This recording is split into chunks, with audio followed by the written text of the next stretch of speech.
कहुए गोटे झीर हिरो होउची ता बापा। झील ता माँ को जी भल पाए ताठार 2 गुणा ता बापा को भल पाए, कारण ता बापा ही तार रियल हिरो। राधा बल्लभपुर गाँव में गोटे छोटिया परिवार थिला। परिवार कहले बापा माँ आ 4 वर्षर झील मधु। एपरी 3 प्राणी कुटुंब मध्य भलरे भलरे हस खुशी चलता। धीरे धीरे मधु बड़ होगा लगिला। तार पाठपढ़ा बापा माँ 2 जन चिंता कले।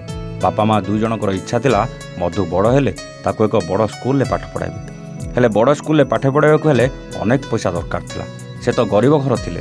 झील को पाठ पढ़ाइबा मधुर बापा एते टंका आनिबे कोठु। एपरी किछि दिन गला परे मधुर बापा चिंता कले घरे रही एते टंका जोगाड़ करि हेबनी, तेबे मते बाहर को जिबाक पड़िबो। मधुर स्कूल में एडमिशन हेबार आउ किछि दिन बाकी थिबा बेले मधुर बापा पैसा पाई बाहर को चली गले।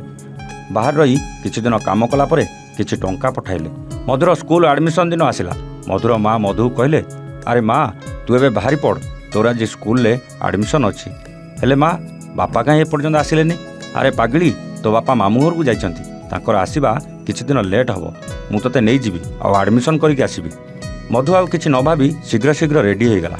तार स्कूल प्रथम दिन थिबारु मधु भारी खुशी थिला आ भाबुतला मो स्कूल गला परे मोर सेठी नुआ नुआ सांग हेबे, जाहाकु नै से भारी खुशी थिला।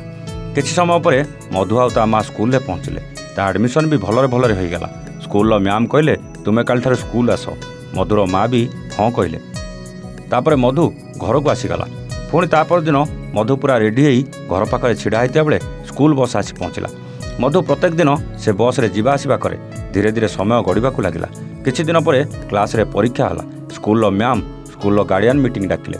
स्कूल को समस्त बापा माँ आसिचंती, हेले मधुर माँ कम पाठ पढ़िथिबारु आ बापा बाहर को जाइथिबारु स्कूल को आसी नांती।